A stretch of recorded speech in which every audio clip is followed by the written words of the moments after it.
Hey friends, I forgot to introduce myself last time, but my name is actually Lisa.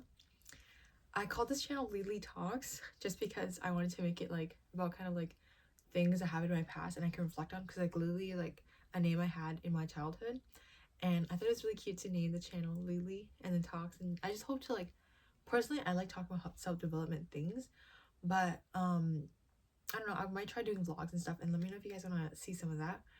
But this video, I want to focus on how I get motivation regardless of my state of mind and whether I am in a depressed state. And I'm not going to say depressed as like a whole like diagnosis, because I've never been diagnosed and I don't want to get into that realm because I'm not like qualified, right? But I don't know, I feel like everyone like has their own states of depression. But I want to start off by saying what I learned. So I'm a business student, but I'm taking or I hope to take a minor in psychology, and I took a Psych 101 class. And from that class, I learned like how motivation and emotion are different. I just want to preface by saying when you're in an emotional state, you shouldn't be making rational decisions because you're not capable to like make a clear decision. Like, let me just break this down. So motivation comes from like drives, and if you think about a drive, it couldn't derive from emotions. Are more of a state of mind. They're a short period of time of feeling and emotion. Oh my god, I don't know how to say this without saying the word, but without, sorry, my notes, without feeling like you're being attached to a certain perspective. Because I can say, for example, like literally today trying to make this video, like I could have definitely been unmotivated because of the emotions I was in. Like I didn't finish my work, so I finished my work, and so I was then able to plan out what I want to say for this video. But if I was just trying to think of what I want to say for this video without considering the fact that I actually have other tasks that might be more prioritized, then I'm not gonna like be able to think clearly. And I feel like I felt the lack of motivation because I wasn't, you know, actually thinking about what I was needing to do. I bottled my little emotions down and I got upset and I was like, I don't know why I can't come up with a script. Yeah, because you didn't do your work first, so there's a reason. And so right now, I don't want to be like all positive and everything and be like, you need to just think positively and stuff like that. And like, it's not how it works. And also like right now I'm not in the best state of mind, so I'm not gonna be like all happy and stuff, but I would like to, hopefully by the end of the video. I mean, after I scripted the video I felt a lot better, but mostly it's because I did my work. So I just want to make sure like you understand kind of the difference between both of them, where motivation comes from drives, right? These drives are what motivates you to complete or to work for a goal. And so the emotions that are attached to the drives should be separated, because only when you're in a neutral or more, I would prefer positive state of mind, where you can make rational decisions where you won't regret it. So just the first step I would take is, if you can, I'm going to list factors. So for example, I know like jealousy, comparison, lack of discipline, and other little things like, you know, for me it's like doom scrolling and like binge eating factors, and how I can regulate each of them. But I want to talk about more the general first. Is always comes down to the fact that you're not dealing with the issue at hand. And so when you bottle up these emotions and like neglect working on the prioritized tasks, like I encounter this myself, like I want to do so much in a day, but I don't prioritize like the things that have a due date, you know, like my assignments for school and stuff. And I'd rather do things I want to do, which is filming. But if I actually, because like subconsciously, or you don't know that your body's like trying to regulate yourself to doing the right thing, but you just want to do, like, your brain and your heart, you know, you want to do this, but your brain is like, you actually have to do this because it's actually due in like a few hours. So that's my little ramble about the difference between them. And now I want to kind of talk about like jealousy and comparison. They kind of like coincide with each other, but I want to break down the difference. So for me, the main thing with jealousy arises when you don't look at, I'm gonna say people, but you can also be jealous of things, I guess, I don't know, of people as a whole. So I'm gonna say my example of a friend and I, both of us are literally in the same class, and I don't know how, and this is like last semester, so if you watch my other video, I was like struggling in uni, so it was so bad. I got I got my first midterm back, and oh my god, I'm actually so happy. I actually did okay, like compared to last semester. I'm passing good. Okay, not besides the point. And like last semester, me and this girl, we're like not too close, but close enough, I guess. We were like in this class and like basically studying together, doing well together. But the difference was, and I didn't see this as a whole, right? I didn't see it as a whole picture. My goal was to do good in school and to learn, but also I didn't take it seriously in a way, like I didn't think to prioritize studying after school, which is important, and I didn't even do that. But her goal was the marks, right? I mean, I'm not, no hate, like there's nothing wrong with having a goal that is, it's like, I don't know how to explain this. Like, you know, when you have an upcoming test or whatever, you just prioritize the test. You don't prioritize other things. I have an issue where I like to bottle up different things all at once and then do it and not prioritize what's important. And so I looked at her goals and my goals at once. My goals, I wanted good grades. I wanted to, like, you know, step up my social media game, and I wanted to sign up for modeling agencies. Too many goals at once. Too much. Duh, I was jealous. She prioritized one thing, one task at a time. And I want to do a separate video on how to, like, ways I learned how to prioritize, like little, like even hourly prioritizations. It helps so much. But let me know if you want to see that too. Where her goal was set for that month was to completely just study, like, because this was a really hard midterm for like a management. Our midterm that is really hard is like our econ and our calculus one, so it was kind of all in the same time, so technically you're studying like 2 midterms for one. Terrible. I took it upon myself to study for the last, I don't know, like probably 14 days, last 2 weeks, but honestly I was actually studying properly for the last 7 days, which obviously means I'm behind because I'm catching up on material that I missed because I don't understand. Besides the point, I looked at it from the perspective as a whole, right? What was she doing differently than I was? Comparison kind of, but like I want to get into that later. I looked at it literally, we had different goals, and so we had different outcomes. I couldn't be jealous of her because I wasn't doing what she was doing. That's as simple as that. Like, girl, you cannot be jealous if the actions are laid out. Like, you know, like another one is like, you know, influencers, and you're like, sometimes you see, like, for me as a girl, like I see like beautiful bodies online and I'm like, oh my god, why can't I get that? A lot of these influencers show you the steps of how you can get their body and like their workout plan and literally their meal plan and everything, but a lot of people don't follow it. Why? Because we're just kind of scared of failure, and it's really true. It's so hard, like, because like obviously if you don't try, how you know you're gonna do it? But the scariest part for me is like, I don't want to try because what if I fail, right? And I get it, but like I don't think being jealous is a solution, because if you have the steps laid out there, take the small step to do it. It's simple, and it's so much easier to say, but it's hard.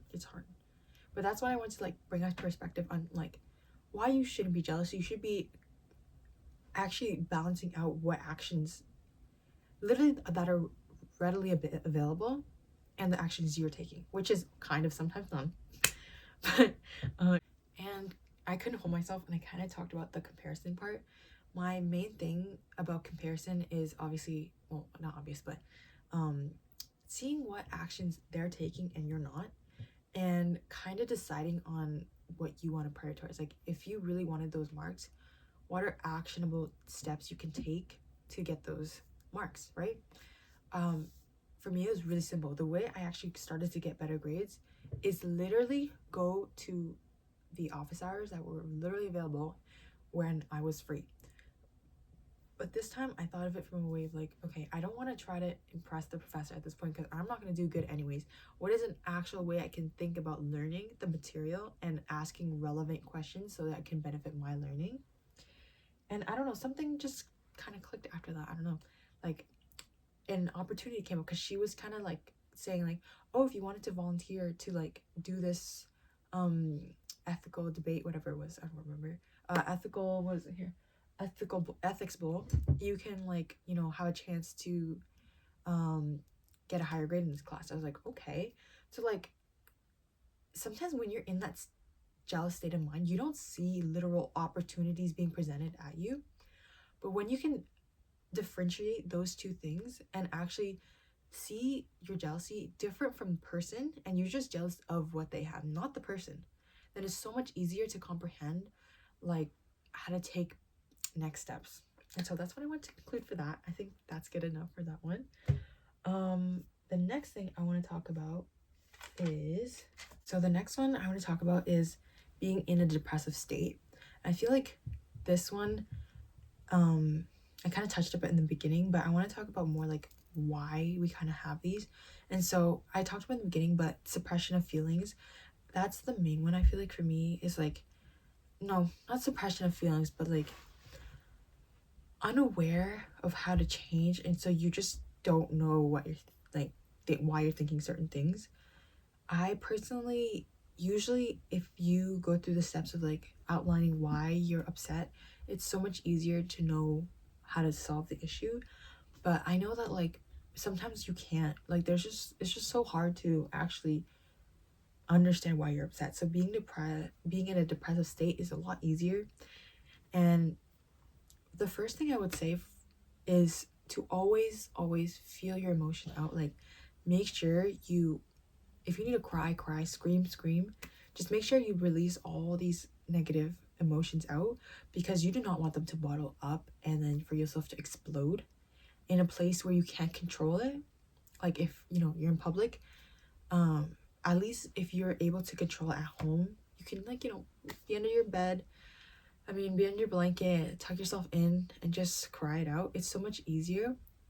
And usually once this emotion, you know, is out, I would say like half of your emotion is like regulated, and you can start at least making reasonable thoughts onto why, you know, you're feeling this way. Also want to add, like, I feel like sometimes when you're in a depressive state, a lot of the times it's because you feel like you're not in control. And I feel like every time when I think there's too much going on, I get depressed.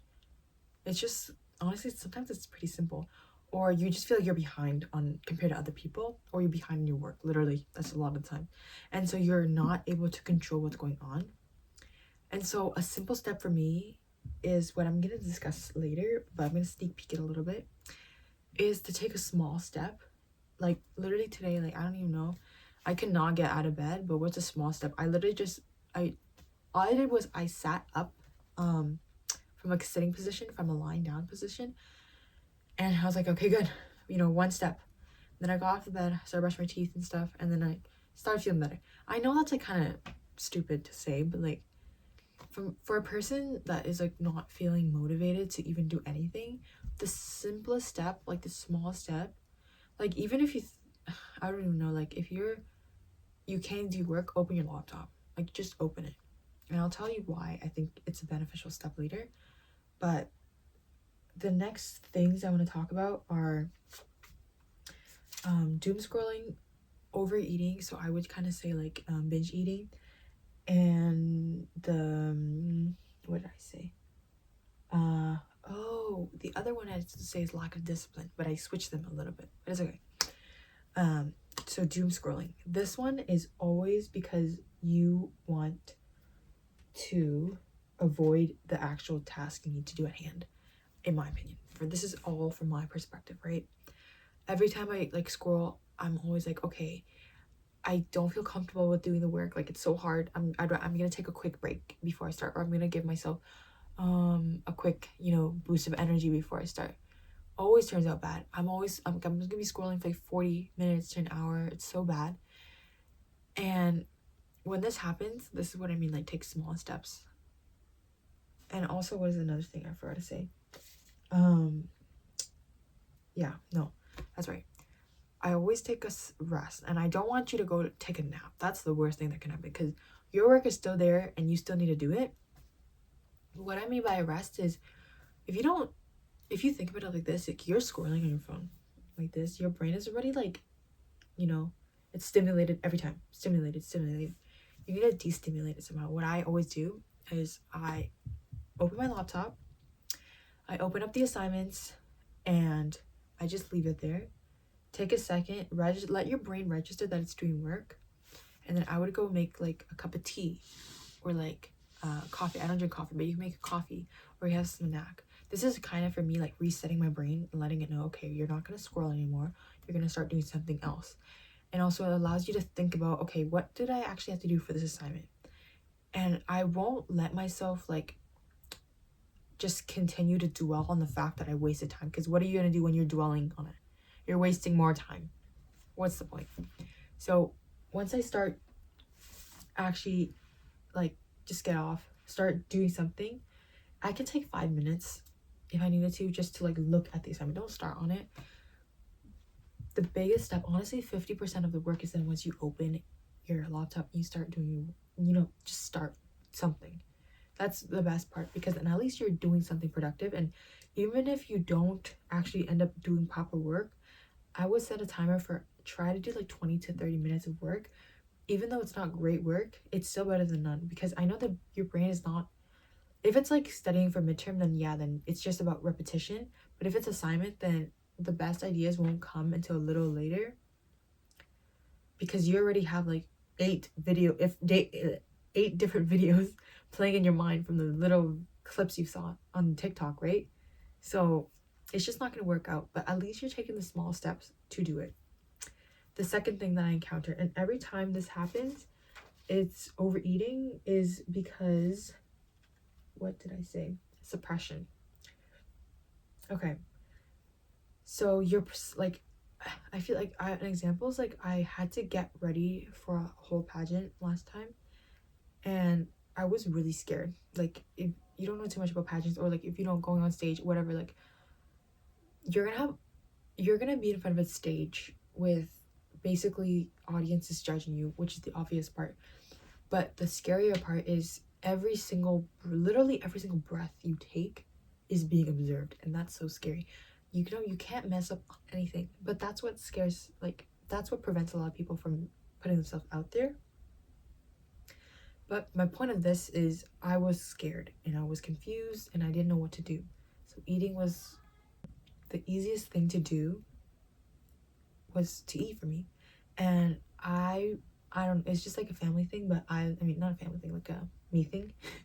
I like eating protein, so I ate a lot meat that wasn't with any other nutrition, like no carbs, no fibers, no nothing, just complete meat. And I ate so much, and that was like, I don't know, a few days before the competition. I was so scared, but I looked at it, and like literally from that moment, and this is a couple months ago, what I did after like really shifted my mindset on things.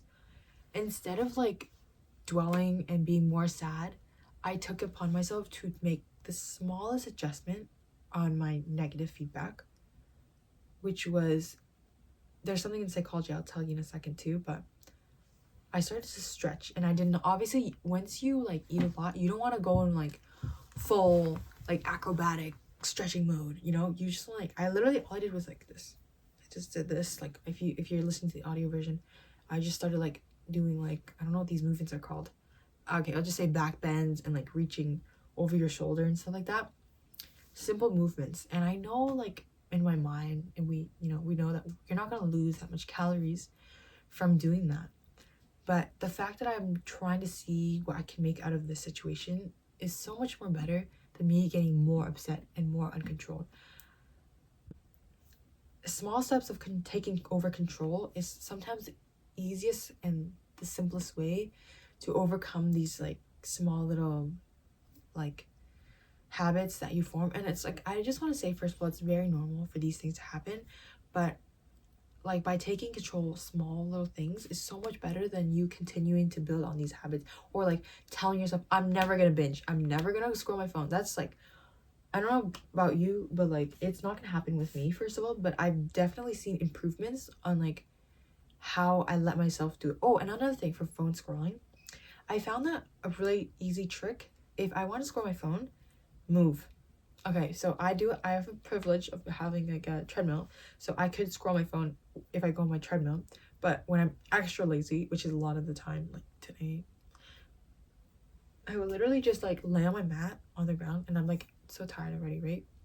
I'll just scroll, excuse me, I'll scroll, and then I'll literally like do leg raises. I don't know if you like done the Daisy Cleaver workout, but like I'll like link it down below too. It's really nice. Super simple movement, yet I still get to, you know, move my body and do something I like. So maybe you could combine different habits together, and so it can help you get rid of bad ones. And I think for these habits, it's always about regulation, not about rejecting the want that you have, right? And so I should have said this earlier, but the lack of discipline, this one I feel like with nowadays kind of thing is like phones. I've come to this trap myself, obviously telling you guys about like the, you know, doom scrolling, but it's very simple to me when I break down the lack of discipline. It's like, okay, so like when I reward myself too early before actually completing a task, and you know, you get like the boost of dopamine for no reason when you scroll, right?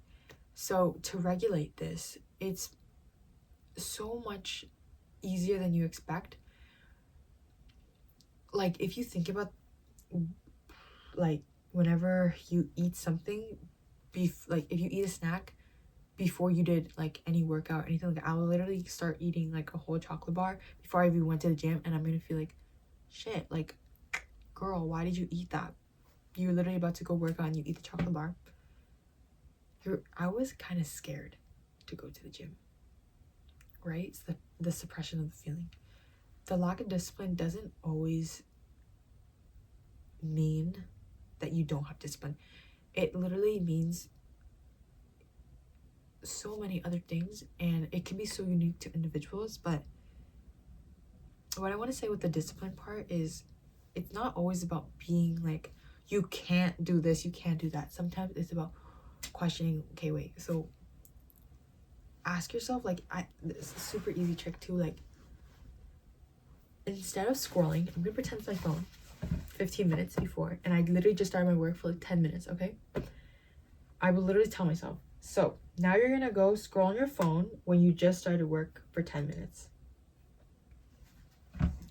When you register that in your brain and you're like saying the logic, which makes no logical sense, that you're gonna start scrolling on your phone after you just did 10 minutes of work, will break, I think it breaks that connection of like, okay, wait, that reward does not make any sense. Why do you get rewarded for kind of doing nothing?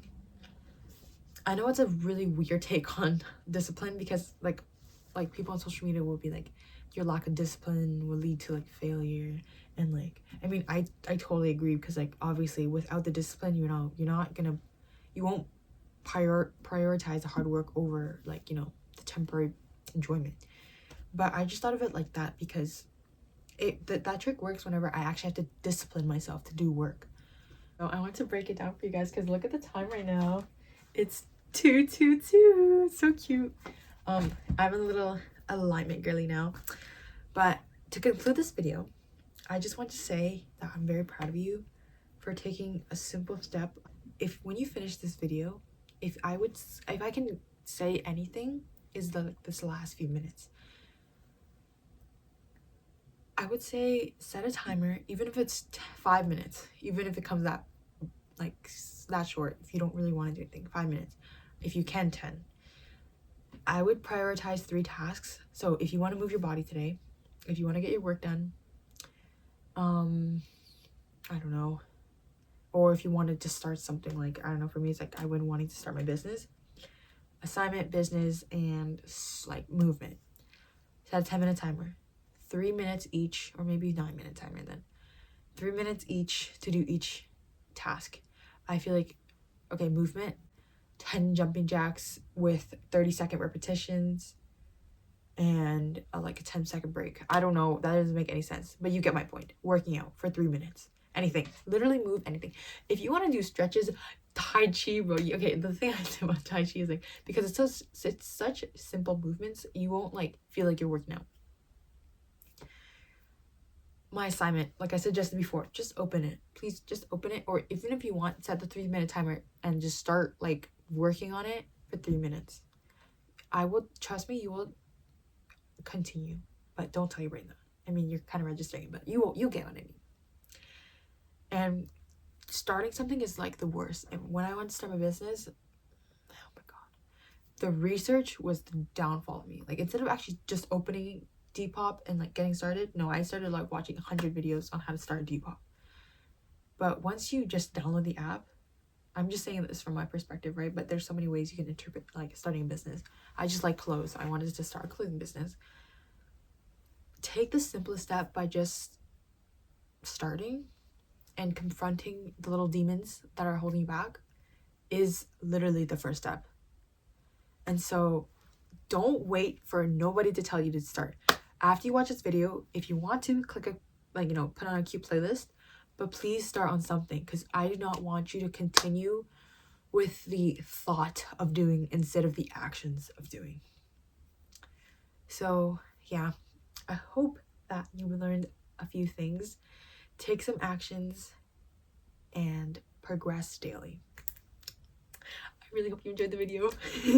It took me so much effort to like literally set this whole thing up, and like I took so many notes, and yet I literally forgot everything midway, and I just spoke from my heart. So I don't know, hopefully when you start you can come up with really good ideas. But thank you so much for getting this far into the video. I hope the best of the best, and I will oh my god, sorry, I'm a bit sick. And I hope to see you again when I post consistently, my very best. Okay, bye guys.